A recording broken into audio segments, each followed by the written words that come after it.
Hi, I'm Pam Daniels, and I'm going to be giving some tips and tricks for how to create an AB mask. This was a pattern initially created by Jessica Nandino and published on Instructables. It was kind of known as the mask that was designed by a nurse for a nurse. So we're grateful to Jessica for making this pattern available to us. I'm part of a collective called IllinoisPPE.org. We have 3D printers involved, we have people with laser cutting abilities involved, and we're trying to create tools that make it simpler to make things that will protect people at this time of crisis. So what you're going to have on hand to begin is the initial pattern, which we recommend that you cut out and then have the little edges folded over. This is going to be for a chin pleat and a nose pleat, and it's going to make your job a lot easier if you have a template to trace. So if you have someone with 3D printing capabilities in your area, or you live in the Chicago area, you can pick up these templates for free to make your job easier. We also have these rulers that we've specifically designed for this mask. And then there's something called a bias tape jig, which is going to make it easier to make the trim that goes around the perimeter of the mask. And again, all these tools are being made available for free, and all the files are available too, so that people who have the capabilities to produce those can make them available to sewers and sewists. So some of the tools I'm going to recommend that you have on hand to make this easier are either little sewing clips like this, or if you don't have those, binder clips work just fine. If you have a cutting mat, that will be a big help, along with rotary cutters. I have both a straight cutter and then what I know is a pinking cutter that helps make edges not ravel. If you don't have those, a standard scissors will do. A good scissors for fabric is going to be a help. And then I also have a Sharpie for marking, a silver Sharpie in the event that I have dark fabric that I'm working with. And then that's really all that you need. The other thing that would be helpful with the tip we're going to show is a flattening iron, which is, typically used for straightening hair, but we're going to use it to create bias tape today in a really quick, easy way. I learned this trick from Mary Jo Ernst, who I think learned it from Lisa Sparks in some of the active Facebook groups about mask baking. Okay, so we're going to start by cutting out our fabric, and a time-saving tip is going to be to have your lining fabric as well as your face fabric pushed together. You want to make sure that they both go the full dimension. I'm using an old pillowcase as the liner here, and we're going to put the material down, and we're going to stick our template on the fabric, and then we're going to use, you want it kind of aligned with the grain, so pay attention to vertical. If you want it to look nice, and again, make sure there's enough fabric underneath. So that looks pretty good. And then if you have a rotary cutter, use that to simply go around the edges.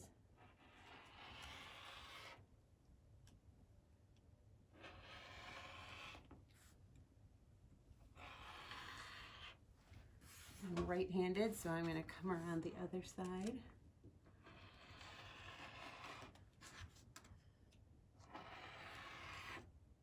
I think I got that first one, but I'm not sure, so I'm going to do it again. Okay. Oops. And then, if you don't have a rotary cutter, you could accomplish the same thing by simply marking the perimeter of the pattern with a pencil or a pen. You're going to end up cutting off that edge anyway, so it doesn't matter if you mark it up. But if you cut all the way through, then you should have your pattern ready to go. You're going to leave that template on there and zoom in a little bit closer here. We're going to mark where these darts are. So we didn't cut the darts. It's too time consuming to cut the darts. And again, that edge is going away. So what we're going to do is use a Sharpie and just simply make some little dots where those darts are. And same thing with these little semicircles. These are going to be for the chin pleat and the nose pleat, and we're just using our pen again in the center of the holes.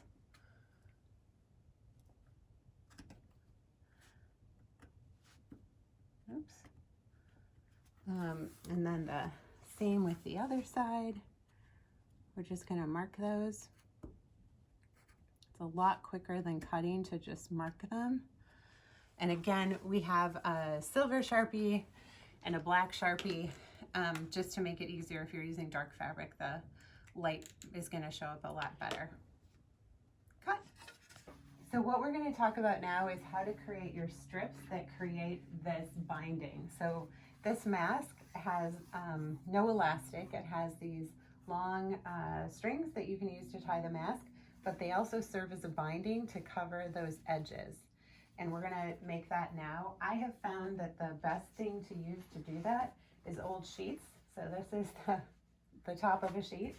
And if you have a kit available in your area, if you're in Chicago, you can get these for free, these 21 by 1.5 inch strips. And we're gonna wanna create 3 of those. And you're gonna wanna do it on the fold. So actually you want a 42 inch by 1.5 inch strip. It's just a lot easier to do that by folding over fabric than it is by doing it, you know, from scratch. So, and it's okay if it's a little bit longer too, but this will help you do that. So we're going to create a 1.5 inch strip. And again, use your rotary cutter if you have it. If you don't, you can certainly mark it and cut it by hand.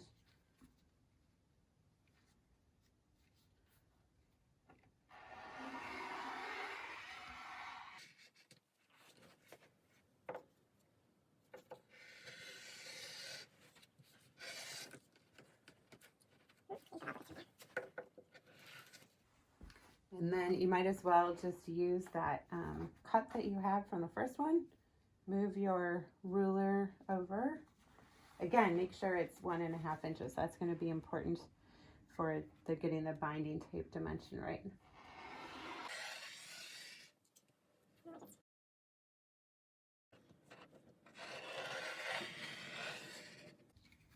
And then we'll just make a cut along the bottom. So now you should have 3 strips of actually 42 inches because you had it folded. Okay, so you should have 42 inch strips. I actually got a bunch of them because that sheet top was already doubled over and then I folded it beside. So I should have, again, you don't want 21 inch strips, you want 42 inch strips. So you cut it when it was folded. And now you should have a 42 inch strip. Next, we're going to turn those strips of fabric into bias tape. And the trick for doing this is to have what's called a bias tape jig. So these are commercially available, but they're also being printed by 3D printers all over the country. The files are available online. If you know someone with a 3D printer who can make you one, what you want them to print is the 4 centimeter, which equates to 1.5 inch, because again, 1.5 inch is the size strip that we have. There's also a wider one available for other uses, but we're going to stick with the 4 centimeter. I have one in pink that I'm going to use right here.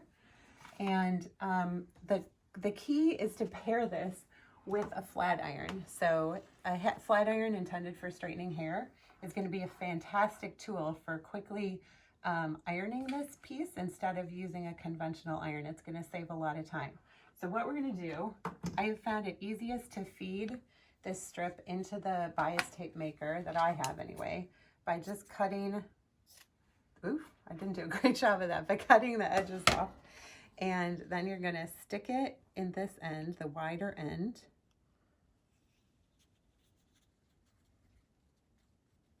Till it starts coming through the other side. Yep, there it comes. And then you're going to pull it out. And we're going to grab that flat iron. We're going to press it. And then eventually we're going to, once we have a safe edge to grab, we're just going to pull it through. So I'm just pulling it through and it's being pressed while I pull.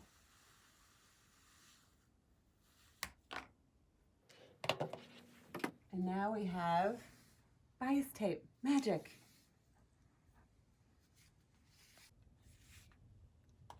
Okay, so here we go with another one.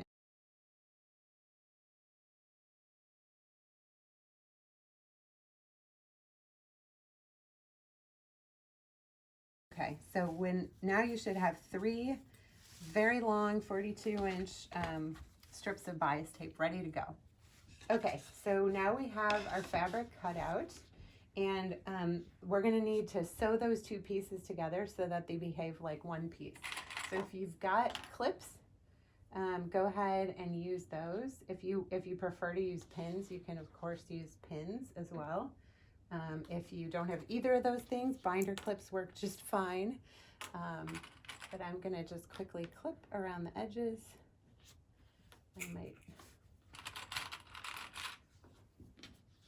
And then what we're going to want to do is sew a 1/2 inch seam allowance around the entire perimeter. So we're going to do that next. Okay, so we are going to now sew a stitch, just a basting stitch, the entire perimeter of the fabric at a 1/2 inch. So on my machine, a 1/2 inch is this very first indicator line. So I'm going to clamp down the material. And again, we're just using a straight basting stitch. So we don't even have to go forward and back. We're just going to stitch all the way around. Hold the two pieces together.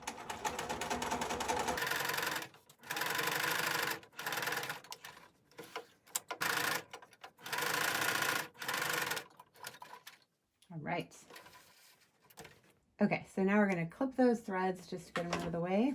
And then we're going to look for those dots. Remember how we marked the notches on our fabric, either with a light or dark marker? So we're going to form some pleats. And the quickest way that I've found to form those pleats is to essentially take that second dot, and you're going to fold the fabric down at the second dot and then fold it back up at the first dart, or whatever. Just what I did. Don't listen to what I say, what I show you. So see how we've got a nice little thing there, and we're going to clip it. And then we're going to do the same thing with the other one. So again, we're going to go up on the first one and then kind of fold it around itself. And we're trying to keep the edge really nice and straight there. And then we're going to clip that. And then same goes with this one. So we're folding the material up at the first one and then back at that second one. And again, we're keeping it nice and straight on the edge. We don't want it, you know, all wonky like that. We want it nice and straight. And then we're going to clip it and do the same thing on the other side. And I think it's easiest, honestly, if you clip the middle before you do this, because it's going to keep the fabric nice and kind of bunched together, which is what you want. It won't keep separating on you. Okay, so then we're going to do the other side, and we're going to do the exact same thing, and we're going to try to pay attention to the fact that those pleats are going the same way. So see how this pointy top is the top of the mask, and our pleats are going down like shingles over there? We're going to want them to go down on the other side too. So we're going to do that same technique where we take that second marking and the first one and create this little channel around those two, and then give it a clip. Same thing, 1 dot, 2 dot.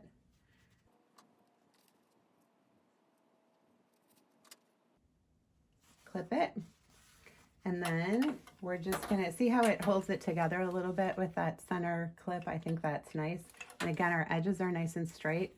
They should be about 3 inches when you're done. If you did your pleats right, this side should now measure about 3 inches.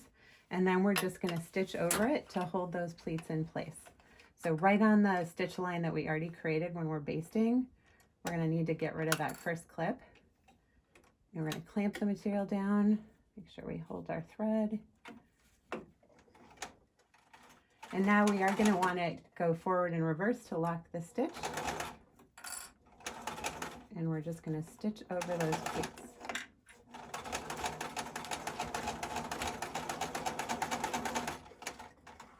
And then do the same thing on the other side. Okay, so now we should have both sides pleated, and I'm just holding it upside down. Both sides pleated, aiming in the same direction, and we're good to go for the next step. Next thing we're going to do is put in our nose and chin darts. So those were, when we had the template, we indicated these little semicircles in the circle, and you were supposed to do 1, 2, 3, 1, 2, 3 little dots with the Sharpie. And those should now be indicated on your fabric. And they, if you're lucky, they even bled through, which would be really helpful. So what you're going to do then is fold your mask right side together, and you're going to align those markings again, and the same with the center line, and you're going to clip it in place.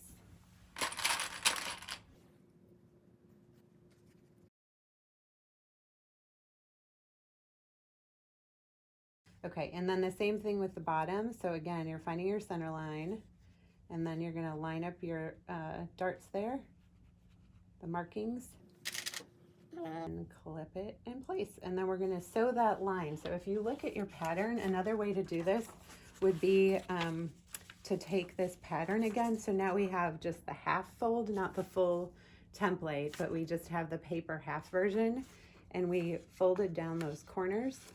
So if for some reason your marks were hard to read or come through, it would be fine at this point then to just take a pencil and just indicate that line. If that helps you sew it, you can go ahead and do that too if that's easier for you. Same thing, here, I'll move it around so you can see. The chin dart, you can just take a pencil, because again, this isn't going to show, and you can just mark that chin dart. So now you know where you're going to stitch. Okay, so now we're going to film the chin dart and the nose dart, and it's going to be a good idea to go over these twice, stitching backward and forward just for good measure. So we're going to just, clamp our fabric.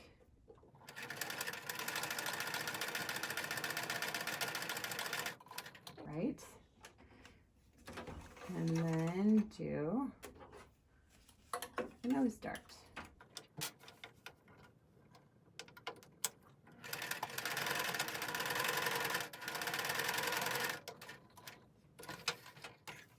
Okay, next we're going to cut those threads.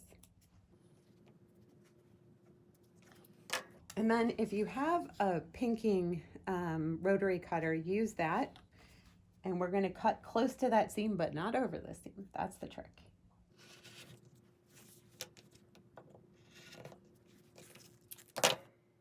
There we go. Okay, next what we're going to do, so now our mask is starting to take form. So we have our nose dart sewn in, our chin dart sewn in. We've trimmed those seams with pinking shears if we have it. If you don't, you might want to go over that with a zigzag stitch. And then what we're going to do now is cut around the entire perimeter of the mask and make it a 1/4 inch seam allowance now. So we're going to use this stitched line as a guide, and we're going to go back in and we're going to cut it. And I would recommend, you could do this with a rotary cutter, but it's pretty easy to mess it up too. So I would like to do this with just a scissors. And we're going to cut about 1/4 inch seam allowance now. Okay, so now we should have our mask with a nice tighter margin around that stitching we did, the basting we did at the beginning. And now we're going to move on to affixing the binding. If you already have done this and you have little short ones, use a little shorty because we're going to do the sides. So what you're going to do next is take your mask. The bigger dart is meant to be for the nose and the bottom one for the chin, but you know, faces, what's great about this design is it can go either way. So if you have a smaller nose, I think you could invert it, and I don't think and you do what fits, makes it fit well in the end. But anyway, what we're going to work on right now is the sides. So those sides that are pleated, we're going to take our bias tape and we're going to give ourselves a margin of error. So we're not going to do it like this. Do not do this, not this. We're going to line it up with the facing face, so right sides together. And we're going to leave this extension on the ends. And we are going to go sew that. I don't think you really even have to clip it or pin it, but we're gonna now stitch along this line on the sewing machine. We're gonna use that as our stitching guide. And then that's gonna wrap over and become the binding that seals the side. So let's go sew that. Okay, so we're gonna sew that side binding. I think it's gonna help you a lot if you clip the mask together in the center again, because that's going to help the sides want to be straight, which is going to help you when you're sewing on the binding tape. So again, we don't want it aligned. We want to give ourselves a little margin of error. So I'm going to leave an extension, and then we're just going to line up right sides together, clip it or hold it together with your fingers, and we want that edge nice and straight. And we're going to use this line as our stitch line. So we're going to secure it. We're going to use that indentation. Our needle's going to go right there.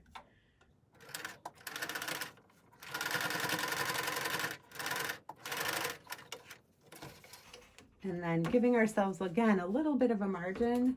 We're going to trim that by giving ourselves some room. And then we're going to flip it over.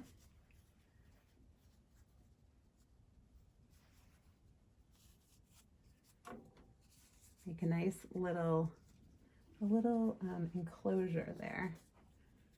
Here, I'll show you better. So we had our bias tape on the right side, and if you look at the back side of that, what that looks like is this. And what you're going to do is that nice creased edge that you had from your bias tape maker, we're going to fold that over, and that's going to cover up all those dirty ends. We're going to take it back over. And see how those ends help you out a little bit? You have a little more wiggle room. And we're going to clip it down. And I'm going to use my presser foot edge as the straight line here, because it's really important that you stitch these so that they're covering each other.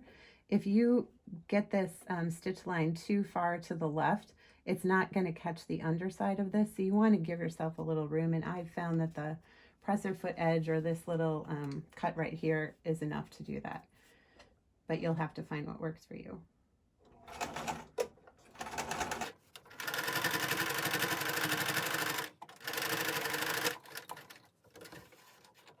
And now it should be all nice and enclosed. Ooh, see, it got really close right there. I think it's okay, but I guess I didn't give myself a lot of room on this one. And then we're going to do the same thing on the other side. This is too short now because I used my little stubby piece, so I'm going to go get a fresh piece. Oh. Okay, so same thing, other side. You're leaving a little bit of an extension. You've got it bunched up in the middle to try to keep that edge nice and straight. And I'm going to go a little bit in from that center seam this time because I didn't like how narrow the margin was.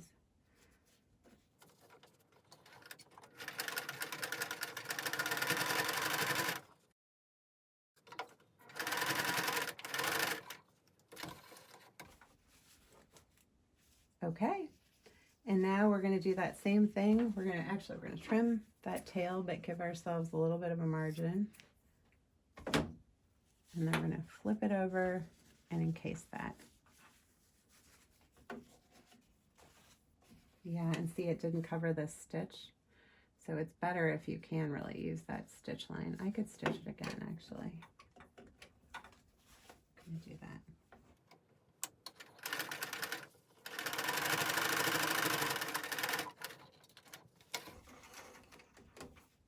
And now we're going to flip it and encase that back side. And I guess what you could do if you're finding that you don't have a lot of room right there, if it's not giving you a lot, you could trim it again if you need to, just so that that bias tape nicely covers all of that stitching. So that's your inside, that's your outside. That looks nice. That looks better than the other side. And then again, see how helpful those tails are for maneuvering it?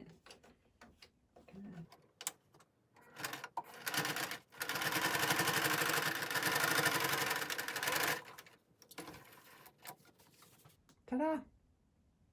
Okay, now we're gonna trim those ends right to the edge. So we're gonna follow the curve of the mask, give it a snip. This is why I didn't worry about trimming those ends too much before. So now we should have this, a nicely finished side of the mask, and we're going to work on the bias tape for the top and the bottom. You should still have two 42-inch long strips, and what you're going to do is find the center. So just fold it in half, put your finger on the center or crease the center, whatever works for you, and we're going to line that up again with that center dart. So we're going to take it again, right sides together. So I'm going to unfold my bias tape right at that center. Oh, there, see how I creased it? That was helpful. And now I do think it's useful to clip the top and bottom just because they're so much bigger. So you're gonna line that center and clip it. And then you're gonna, it's curved, so it's gonna be a little trickier than the straight sides were. And you're just gonna put some clips in it to keep it positioned in place. And again, if you have the fancy clips, go ahead and use them. If you don't have them, I think a binder clip would work just fine, and I think it's a lot easier than pins. So use what you got. And you're going to clip the binding tape to the entire top of the mask. And again, it's centered on the center. That's really important. It doesn't have to be exact, but you you don't want it to be the ends, because now you can see you're going to have your straps coming off the sides. And then we're going to sew that.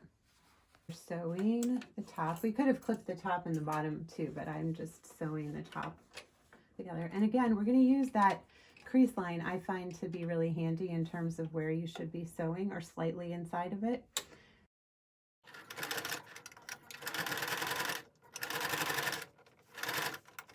And I'm kind of pulling the fabric just on a curve. I always do that.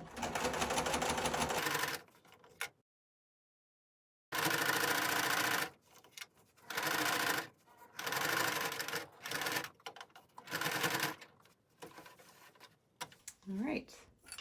And then, so now we should have our bias tape affixed to the front. And same thing, we're going to flip it over and we're going to encase that back side. So now then the front and the back will be encased once we do some top stitching. And I think it's helpful to clip this side. Again, I'd clip it, so we're just encasing that top, and we're going to clip it in place. And you're going to try to pay attention at the corners that it's nice and halved, so it's folded in half. And I like to start, I like to use the right side guides, and so I'm going to lay it down at the start of my mask. I'm going to have to come back and finish this tail, but I just find it easier. I'm going to use the edge of my presser foot as a guide.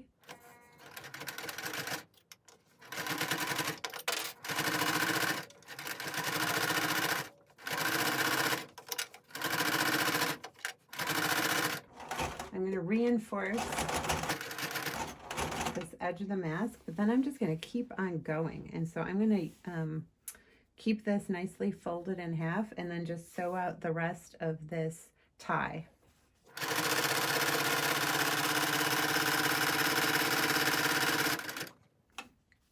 And you can either fold in the ends, or you could hit them with a zigzag if you remember to change your stitch back, which sometimes I forget to do. So I'm just going to fold those in on themselves.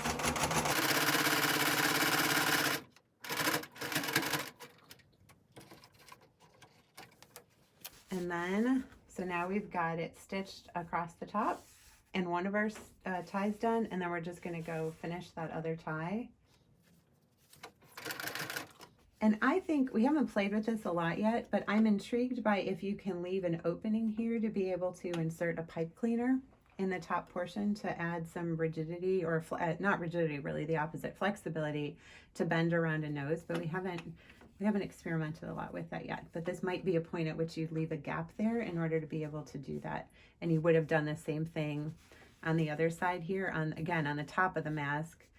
You might be able to insert a pipe cleaner, but we haven't tried that, and I don't know that this cavity is really big enough to handle that, but it's a thought.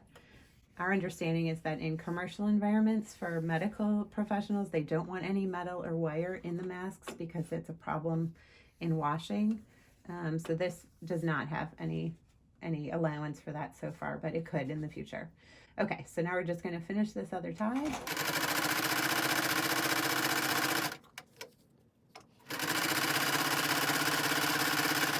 Again, we're going to fold in that end. Ooh, this is the one I cut off.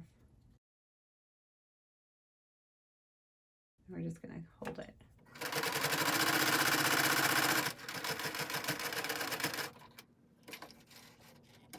All right, and we're going to do, so now we have our ties and the top done, and we're just going to do this, or I guess I did the bottom first. We're going to go ahead and do that for the other side. So we're getting close. Okay, so we're now going to do that last tie. Again, we're going to find the center or center-ish. Maybe crease it if that helps you. And then we are going to line it up. And we're going to unfold it a little bit. Right sides together. Clip it.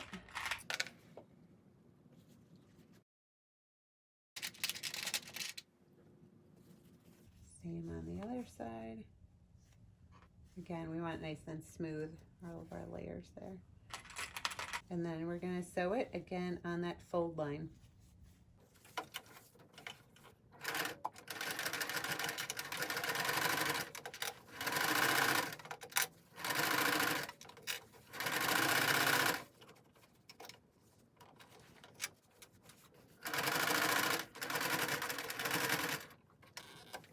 All right, so we should look like this.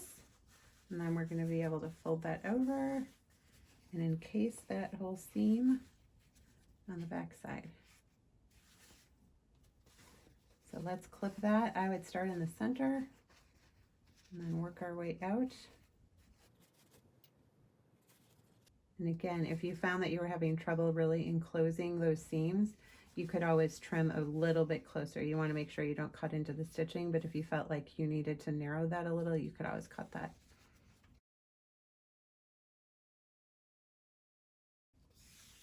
All right.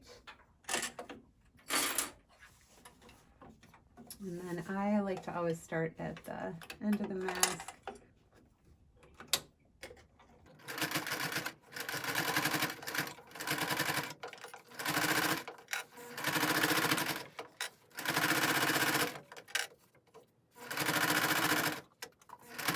A little forward and backward just for reinforcement at that edge. And then I'm just going to keep on going.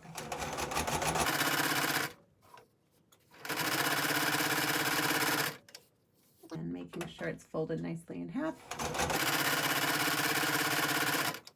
Take that end so that's not a raw edge. Fold it in a little bit.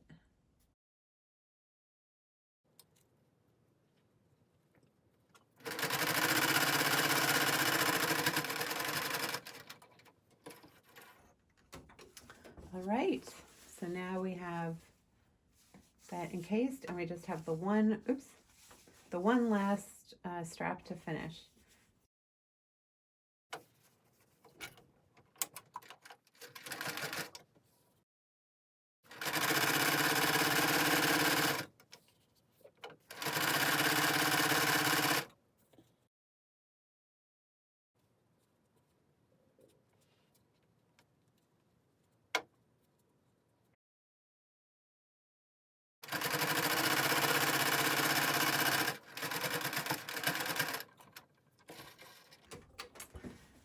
Ta-da! You just made an AB mask. Now all that's left is to trim all the threads and clean it up. Make sure that you've enclosed everything nicely. So let's go trim our threads. So there are going to be little threads dangling all over. We don't want to hand off a mask like that to anybody, so we're going to trim those threads. If you have a fancy clippers like this, it's going to maybe save you a little time, but any old scissors will do. So trim all your threads. And then you can feel really proud of your work and hand it off to a medical worker or a community worker because you just finished an AB mask.